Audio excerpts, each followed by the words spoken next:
Olá, que bom ter vocês conosco. Nós somos o Maiado.geek, curadoria de notícias por Gordo Geek. Hoje é dia 2 de junho de 2025. E hoje, gente, vamos mergulhar num assunto super sério, né? E que impacta a vida de muita gente. O acidente vascular cerebral, o famoso AVC. Isso aí, um tema essencial para a gente conversar. Com certeza. E, assim, talvez o pessoal tenha visto recentemente a notícia sobre o Pirula, né? O divulgador científico super conhecido aqui no Brasil, ele teve um AVC. Exato. E isso, infelizmente, acaba trazendo o tema mais para perto da realidade de todo mundo, né? Mostra que não é algo distante. Pois é. E reforça demais a importância da gente entender melhor o que é, como acontece. Enfim. Justamente. O AVC é uma emergência médica gravíssima. É, assim, uma das principais causas de morte no mundo todo, e aqui no Brasil não é diferente. E também de incapacidade, né? Deixa sequelas importantes. Nossa, é pesado. É pesado. Mas olha, o lado bom é que com informação a gente consegue fazer muita coisa. Dá para reconhecer os sinais rápido, para agir na hora certa e, o mais importante talvez, dá para prevenir em muitos casos. É isso. Então, acho que a nossa missão aqui hoje é essa, né? Tentar desmistificar um pouco o AVC. Perfeito. Vamos entender o que ele é de fato, quais os tipos que existem, né? Falar um pouco dos fatores de risco e, olha, tem uns que a gente nem imagina que estão ligados. Tem sim. Coisas do dia a dia, às vezes. E, claro, como identificar na hora H ali se alguém está tendo um AVC. O que fazer, como é o tratamento, a recuperação depois. Vamos abordar tudo isso. A ideia é deixar a informação bem clara, bem acessível para todo mundo. Porque tempo, no caso do AVC, é literalmente cérebro. Cada minuto conta demais. Tempo é cérebro, gostei disso, faz todo sentido. Ok, então vamos começar pelo básico. O que exatamente é o AVC? Bom, de forma bem direta, o AVC acontece quando o fluxo de sangue para uma parte do cérebro é interrompido.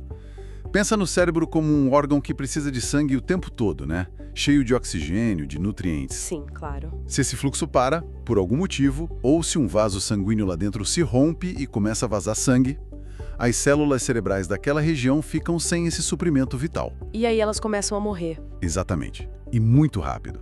Em questão de minutos, as células começam a morrer. Por isso a urgência toda, não dá para esperar para ver se melhora sozinha. Entendi. Muita gente ainda usa o termo derrame, né? Isso é a mesma coisa que AVC? É uma boa pergunta. Popularmente, derrame é muito usado, mas tecnicamente ele costuma se referir mais especificamente a um dos tipos de AVC, que é o hemorrágico, quando o vaso se rompe, sabe? Ah, o que tem o sangramento. Isso. Só que o tipo mais comum de AVC, na verdade, não é esse. O mais frequente é o isquêmico, que é quando falta sangue por causa de um bloqueio. Entendi. Então, tem tipos diferentes. Vamos detalhar isso um pouco melhor. Quais são esses tipos? Claro. Basicamente, a gente divide o AVC em dois grandes grupos, o isquêmico e o hemorrágico. Certo. O isquêmico é o mais comum, você disse. Disparado. É o campeão de incidência, responsável por mais de 80%, às vezes até 85% dos casos. Nossa, é bastante. Muito. Ele ocorre quando uma artéria que leva sangue para o cérebro fica bloqueada, entupida mesmo. E esse bloqueio pode acontecer de algumas formas. Como assim? Pode ser por um coágulo de sangue, um trombo que se forma ali mesmo naquela artéria do cérebro, geralmente sobre uma placa de gordura. Ah, tipo uma aterosclerose no cérebro? Sim, exatamente. É a mesma lógica da aterosclerose que acontece no coração, por exemplo. Ou então, o bloqueio pode ser causado por um êmbolo. Êmbolo? O que é isso? É um coágulo, ou um pedacinho de placa de gordura, ou até outro material que se formou em outra parte do corpo, muito comum ser no coração por causa de arritmias, por exemplo, e viajou pela corrente sanguínea até chegar numa artéria menor do cérebro e entupir. Entendi. Ele viaja e para lá no cérebro. Isso. E tem uma situação relacionada que é importante mencionar. O ataque isquêmico transitório, o AIT. AIT. Já ouvi falar, mas não sei bem o que é. É um tipo de AVC também? É como se fosse um aviso de AVC, um mini AVC. Os sintomas são iguaizinhos aos do AVC isquêmico. Fraqueza num lado do corpo, dificuldade para falar, boca torta, só que eles duram pouco tempo. Quanto tempo? Geralmente minutos ou no máximo algumas horas. E depois desaparecem completamente, sem deixar sequela visível naquele momento. O fluxo de sangue é interrompido, mas por algum motivo ele se restabelece sozinho rapidamente. Ah, então se some, tá tudo bem. Não. De jeito nenhum. O AIT é um sinal de alerta seríssimo. Significa que a pessoa tem um risco altíssimo de ter um AVC completo, um AVC de verdade, nos próximos dias ou semanas. É uma emergência médica também. Precisa investigar a causa e tratar para prevenir o pior. Nossa, é importante saber disso, não pode ignorar então. De forma alguma. É um aviso vermelho piscando. Ok, e o outro tipo principal? O hemorrágico. Certo. O AVC hemorrágico é menos comum, responde por uns 15 a 20% dos casos, mas frequentemente ele é mais grave, tem uma mortalidade maior logo de cara. E por que ele acontece? Ele acontece quando um vaso sanguíneo dentro do cérebro se rompe. Aí o sangue vaza, extravasa, para dentro do tecido cerebral ou para as áreas ao redor do cérebro. O sangramento dentro da cabeça, basicamente. Exatamente. E esse sangue fora do lugar causa danos de duas formas.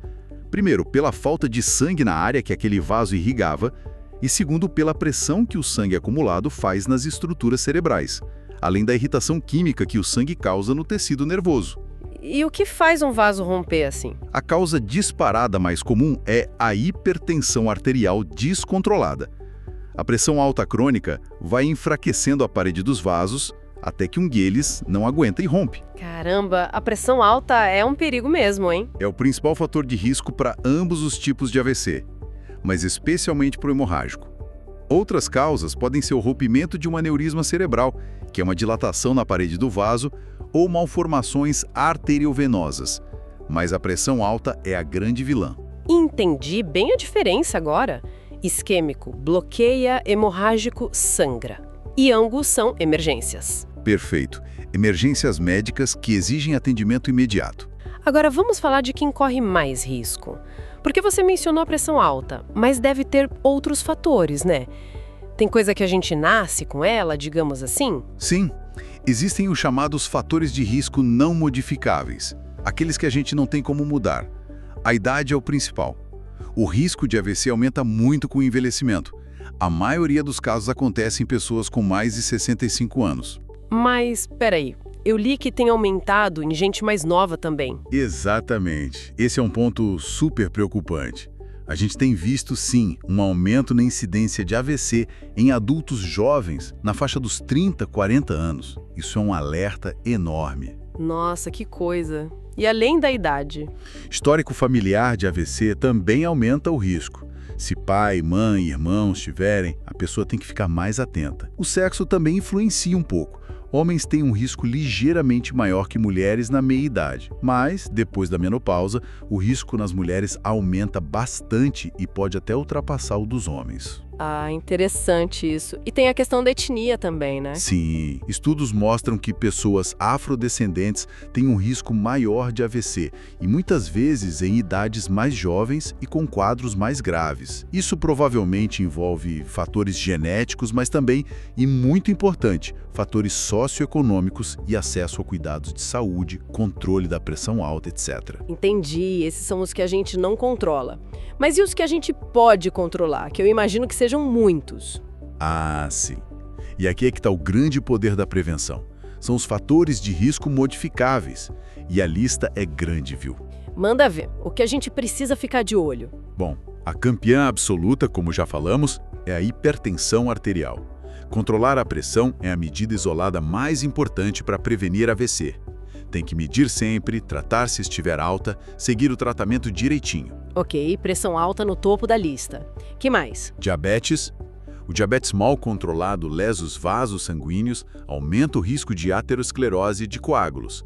É outro fator de peso. Colesterol alto também entra nessa. Dislipidemia, né? Com certeza. O colesterol LDL alto, o ruim, e os triglicerídeos altos contribuem para formar aquelas placas de gordura nas artérias, a aterosclerose, que pode levar tanto ao AVC isquêmico quanto ao infarto do coração. Faz sentido. E o cigarro? Imagino que seja péssimo. Péssimo é pouco. O tabagismo é um desastre para a saúde vascular. Danifica a parede dos vasos, aumenta a pressão, facilita a formação de coágulos. Parar de fumar é fundamental. Reduz o risco de AVC significativamente. Bom saber. E o estilo de vida geral? Peso, exercício? Essencial. Obesidade e sobrepeso aumentam o risco, muitas vezes por estarem associados à pressão alta, diabetes, colesterol alto. O sedentarismo, ficar parado, não fazer atividade física, também é um fator de risco importante e independente. Então se mexer ajuda mesmo. Ajuda demais. E a alimentação? Uma dieta ruim, rica em gorduras saturadas, gorduras trans, sal, açúcar e pobre em frutas, verduras, fibras, contribui para todos esses outros fatores. Obesidade, pressão, diabetes, colesterol. Comer bem é proteger o cérebro. E bebida alcoólica? O consumo excessivo de álcool também aumenta o risco de AVC, tanto isquêmico quanto hemorrágico. Moderação é a palavra-chave. Tem mais alguma coisa importante? Sim, doenças cardíacas pré-existentes, especialmente arritmias, como a fibrilação atrial, FA. Na FA, o coração bate de forma irregular e pode formar coágulos lá dentro, que podem se soltar e ir para o cérebro, causando um AVC isquêmico.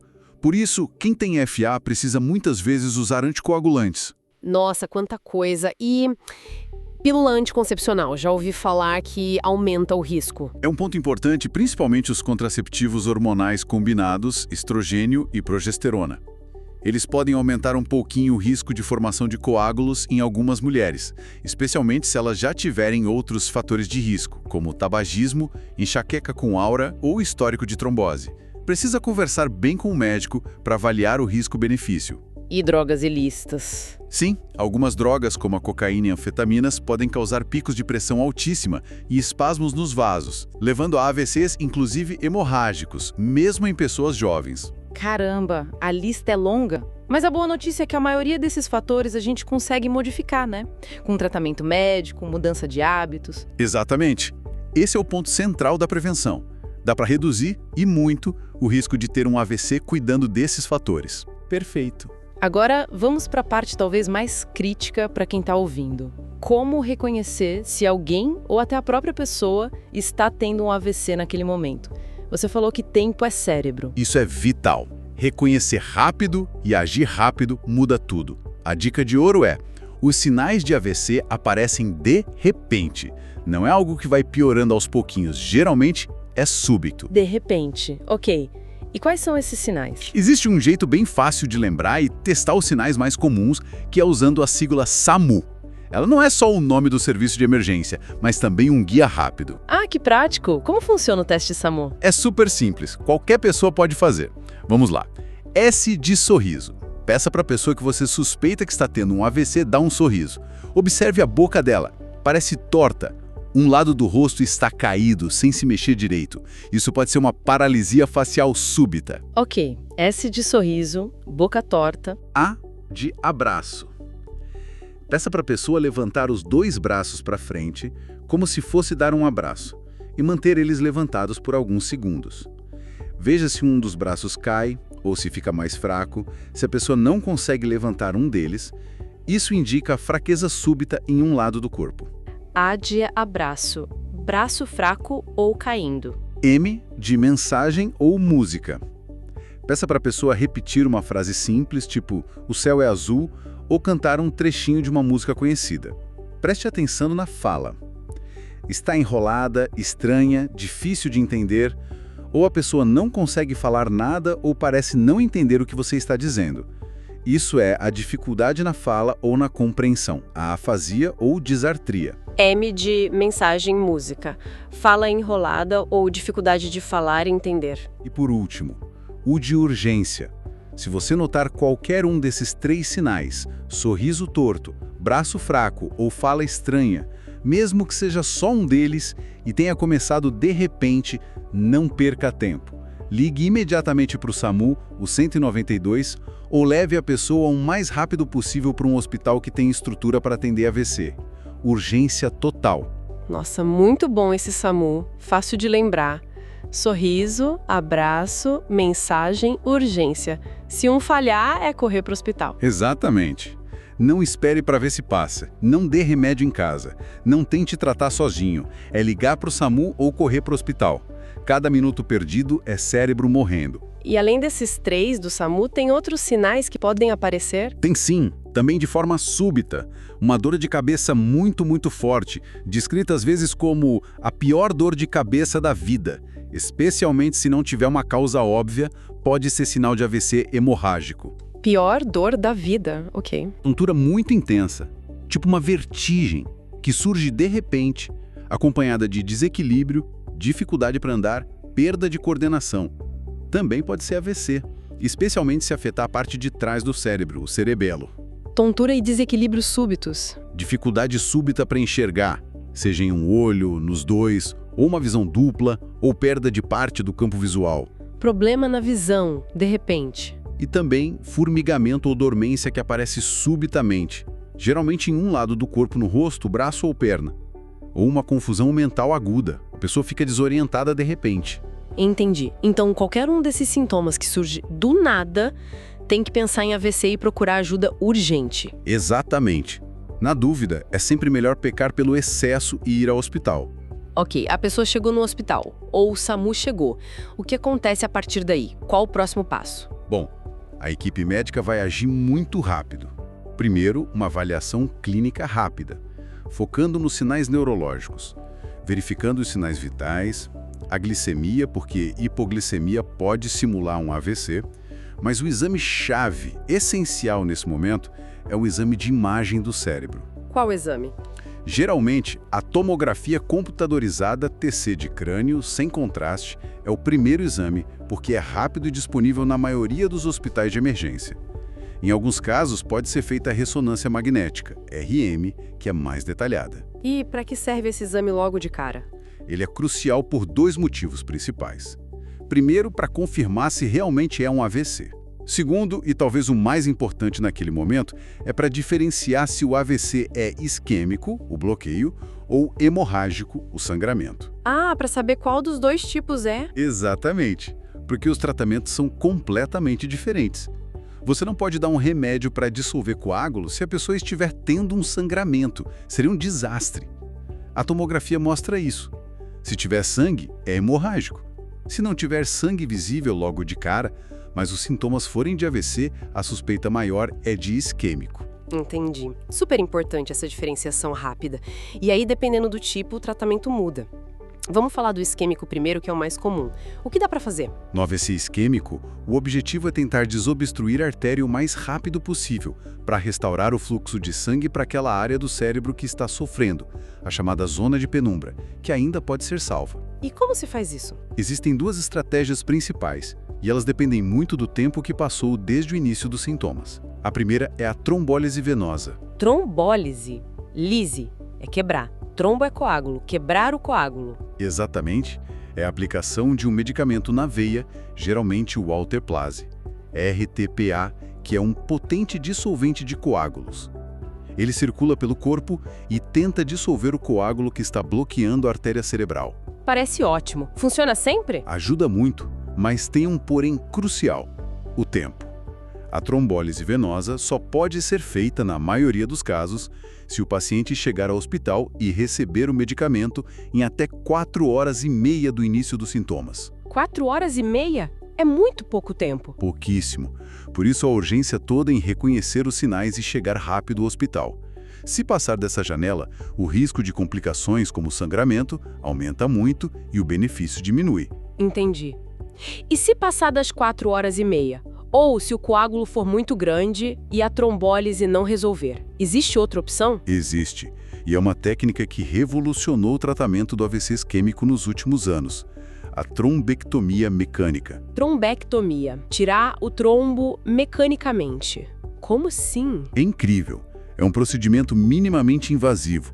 Um catéter bem fininho é inserido numa artéria grande, geralmente na virilha, e é navegado pelos vasos sanguíneos com a ajuda de raio-x até chegar lá na artéria bloqueada dentro do cérebro. Uau! E aí? Na ponta desse catéter tem um dispositivo especial, como se fosse uma cestinha ou um stent, chamado stent retriever, que é usado para pescar, agarrar o coágulo e puxá-lo para fora do corpo. Que demais! Tipo uma desobstrução mecânica mesmo. Exatamente.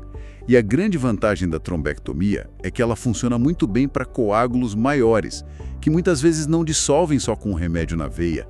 e a janela de tempo para realizá-la é maior. Maior quanto? Geralmente, pode ser feito em até 6 horas do início dos sintomas para a maioria dos pacientes com oclusão de grandes vasos. E em casos muito bem selecionados, com base em exames de imagem avançados, que mostram que ainda há tecido cerebral viável para salvar, essa janela pode se estender até 24 horas. 24 horas? Isso é uma diferença enorme em relação às 4 horas e meia da trombólise. Gigantesca. Abriu a possibilidade de tratamento para muito mais gente. E o interessante é que um estudo muito importante que ajudou a consolidar a trombectomia no Brasil foi feito aqui mesmo, o estudo Resilient, que mostrou o benefício do procedimento no contexto do SUS. Que legal saber disso. E esse procedimento já está disponível no SUS? Sim, graças a esses estudos e à mobilização da comunidade médica, a trombectomia mecânica foi incorporada ao SUS e está disponível em centros de referência habilitados para tratamento de AVC em várias partes do país. Perfeita notícia. Então, para o isquêmico, as armas são a trombólise, remédio na veia até 4,5 horas, e a trombectomia, catéter para tirar o coágulo até 6 horas ou até 24 horas em casos selecionados. Isso. Muitas vezes o paciente chega bem cedo, ele pode receber a trombólise e, se necessário, seguir para a trombectomia. Uma não exclui a outra necessariamente. O importante é chegar rápido para ter acesso a essas terapias. Perfeito. E no caso do AVC hemorrágico, o que sangra? O tratamento é diferente, né? Completamente diferente. Aqui, o objetivo não é dissolver coágulo, claro, mas sim controlar o sangramento, evitar que ele aumente e controlar os fatores que podem piorar o quadro, principalmente a pressão arterial. Então tem que baixar a pressão rápido. Tem que controlar a pressão com muito cuidado, na verdade. Não pode baixar demais nem rápido demais, porque isso poderia diminuir o fluxo de sangue para o cérebro, que já está sofrendo.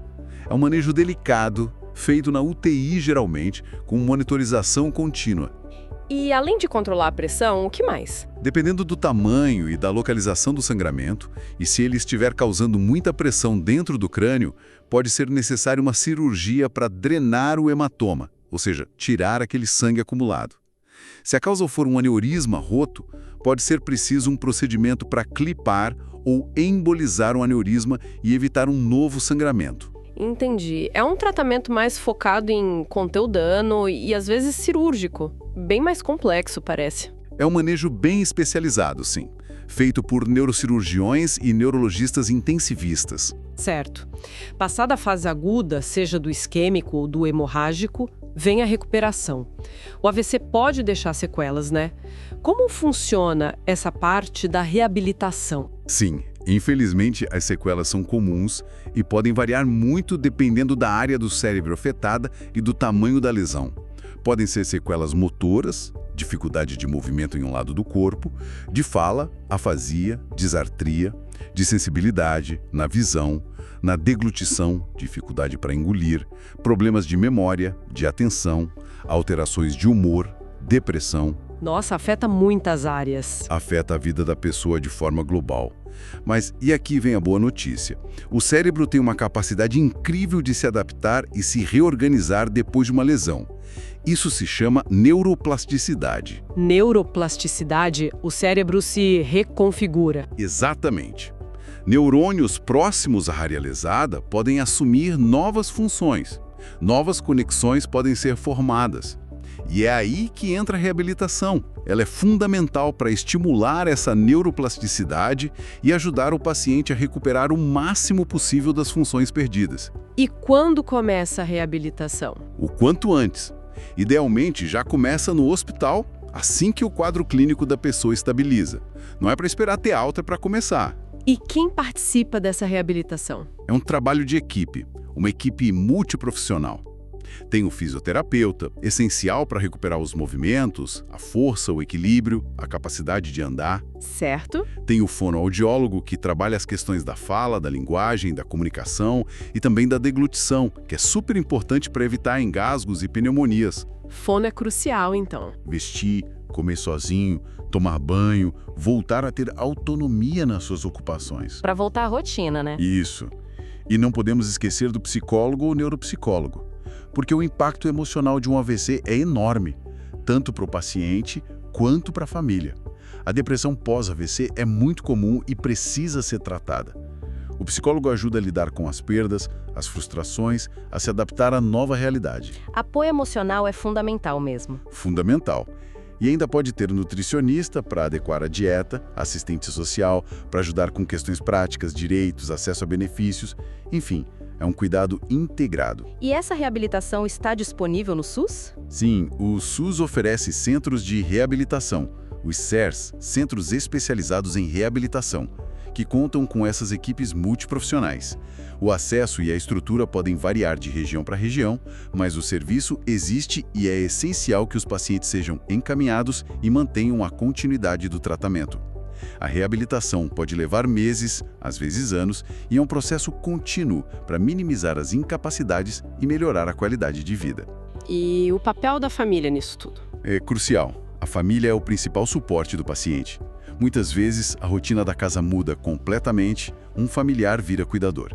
É preciso muito apoio, informação e paciência de todos os lados. A família também precisa de suporte muitas vezes. Imagino. É um impacto gigantesco na vida de todos os envolvidos. Sem dúvida. Por isso voltamos àquele ponto. A melhor estratégia é sempre a prevenção. Evitar que o AVC aconteça. Com certeza. Então, vamos recapitular e reforçar o que a gente pode fazer no dia a dia para diminuir o risco de ter um AVC. Basicamente, é controlar aqueles fatores de risco modificáveis que a gente conversou. É um trabalho contínuo de cuidado com a saúde. Vamos listar de novo para fixar bem? Vamos lá. 1. Controlar a pressão arterial rigorosamente. Medir sempre, tomar os remédios se precisar, seguir a orientação médica. É o ponto número 1. 2. Controlar o diabetes. Manter a glicemia nos níveis adequados com dieta, exercício e medicação se indicada. 3. Controlar o colesterol. Fazer exames, cuidar da alimentação e tomar remédios se o médico achar necessário. 4. Não fumar. Nunca. Se fuma, procurar ajuda para parar. É um dos melhores presentes que a pessoa pode dar para a saúde dela. 5. Manter um peso saudável. Evitar o sobrepeso e a obesidade com alimentação equilibrada e atividade física. 6. Ter uma alimentação saudável. Mais frutas, verduras, legumes, grãos integrais. Menos gordura saturada, gordura trans, sal e açúcar. Beber bastante água. 7. Praticar atividade física regularmente. Pelo menos 150 minutos por semana de atividade moderada, tipo uma caminhada mais rápida. Combater o sedentarismo. 8. Moderar o consumo de álcool. Se beber, que seja com moderação. 9. Evitar drogas ilícitas. 10. Fazer check-ups médicos regulares. Conversar com o médico sobre seus riscos e como gerenciá-los. Se tiver alguma doença cardíaca, como fibrilação atrial, tratar corretamente. Perfeito. É uma lista de tarefas para a vida, né? Cuidar da saúde de forma integral. Exatamente. São hábitos que não só previnem o AVC, mas também o infarto, vários tipos de câncer e melhoram a qualidade de vida como um todo. E falando da nossa realidade aqui no Brasil, como está o acesso ao tratamento do AVC? O SUS dá conta? Olha, o SUS oferece sim o tratamento completo e gratuito para o AVC, desde o atendimento de emergência pelo SAMU, o diagnóstico e tratamento na fase aguda no hospital, incluindo, como falamos, a trombólise e a trombectomia nos centros habilitados, até a reabilitação. Isso é muito bom. É ótimo. A rede de atendimento de urgência, com o SAMU e as UPAs e hospitais com porta de emergência, é preparada para receber esses casos e encaminhar corretamente. Existem protocolos bem definidos. Mas ainda devem existir desafios, imagino. Sim, claro. Os desafios existem. Um deles é a necessidade de ampliar o número de centros especializados com capacidade para realizar a trombectomia mecânica, por exemplo, para cobrir melhor todo o território nacional. Agilidade no atendimento, desde a chegada do paciente até o início do tratamento específico, o chamado tempo porta-agulha ou tempo porta-catéter, ainda pode melhorar em muitos locais. A distribuição geográfica dos serviços ainda é desigual. E a telemedicina? Pode ajudar nisso? Com certeza. A telemedicina, especificamente o tele-AVC ou telestroke, tem se mostrado uma ferramenta muito promissora. Permite que um especialista em AVC que está em um centro maior avalie remotamente um paciente que chega num hospital menor, sem neurologista de plantão, ajude no diagnóstico e oriente o tratamento inicial, inclusive a decisão de fazer a trombólise. Isso ajuda a levar o tratamento especializado para mais lugares. Que interessante. E nos planos de saúde? Como funciona? Nos planos de saúde, a cobertura para tratamento de AVC, incluindo os procedimentos como trombólise e trombectomia, geralmente está garantida pelo rol de procedimentos obrigatórios da ANS, Agência Nacional de Saúde Suplementar. Mas, claro, os custos no setor privado, especialmente para internações prolongadas, cirurgias complexas e reabilitação intensiva, podem ser muito altos se a pessoa não tiver um bom plano. Entendi. Bom, acho que cobrimos bastante coisa, né? Desde o que é, como prevenir, como reconhecer, tratar. Sim, foi uma visão bem completa. O AVC é, sem dúvida, um desafio enorme para a saúde pública e para a vida das pessoas.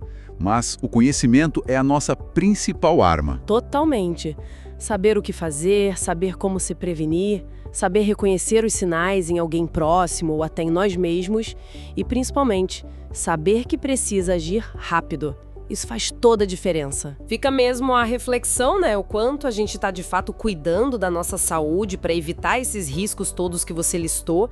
E, mais do que isso, o quanto a gente está preparado para ajudar alguém numa emergência como essa. Exato. Lembrar do SAMU, sorriso, abraço, mensagem, urgência.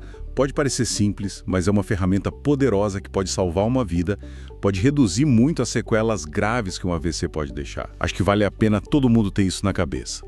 Pensem nisso. Conhecimento compartilhado salva vidas. Com certeza. E aí, pessoal, gostaram dessa nossa análise sobre AVC? Esperamos de coração que tenha sido útil, que tenha trazido informações importantes para vocês. Que ajude na prevenção e na ação rápida se necessário. Isso. Se vocês gostaram, se acharam relevante, deixem seus comentários, curtam o nosso material e, por favor, compartilhem. Mandem para a família, para os amigos. Informação sobre saúde é algo que a gente precisa espalhar. Com certeza. Muito obrigada pela companhia e até a próxima.